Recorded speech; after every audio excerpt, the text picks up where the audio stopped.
जय श्री राम। 7वीं कक्षा के हमने 3 पाठ पहले पढ़ लिए हैं। आज हम चौथा पाठ कठपुतली कविता पढ़ेंगे। मैं राजेश कुमार शास्त्री, G++ बैनी कुंगड़। कठपुतली कठपुतली क्या होती है?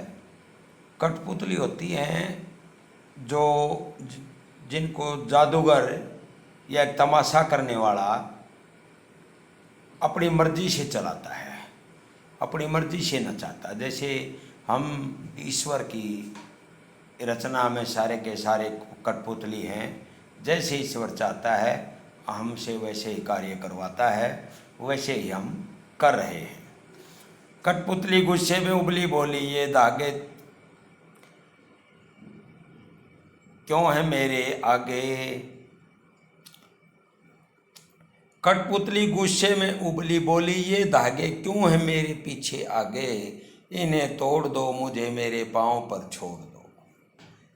एक कठपुतली अपने मालिक को कहती है गुस्से में कि मेरे आगे पीछे तुमने ये धागे क्यों बांध रखे हैं। मैं पराधीन नहीं रहना चाहती। पराधीनता सुख सपने नाही। पराधीनता में तो सुख स्वप्न में भी नहीं मिलता। इन्हें तोड़ दो, इन धागों को तोड़ दो, मुझे मेरे पाँव पर छोड़ दो, मुझे स्वयं चलने दो। सुनकर बोली और कठपुतलियाँ कि यहाँ बहुत दिन हुए, हमें अपने मन के छंद हुए।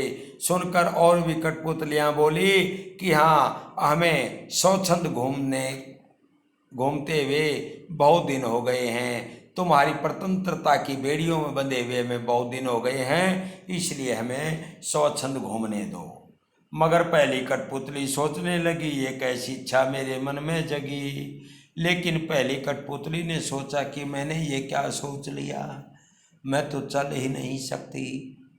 अगर इसने धागे तोड़ दिए तो मैं तो गिर जाऊंगी। यानी मैं तो, ये सब कुछ ईश्वर के अधीन है और वही चलाएगा। इसी प्रकार यहाँ जादूगर जो है ईश्वर है और कठपुतलियाँ एक जनता का प्रतीक है। और उनके मन में ये स्वच्छंद घूमने की जो विचार आया, ये कहाँ से आया, इस प्रकार से वो सोचने लगी। भवानी प्रसाद मिश्र द्वारा रचित ये कविता है। इसके आपने सलाह और प्रश्न उत्तर करने हैं। धन्यवाद।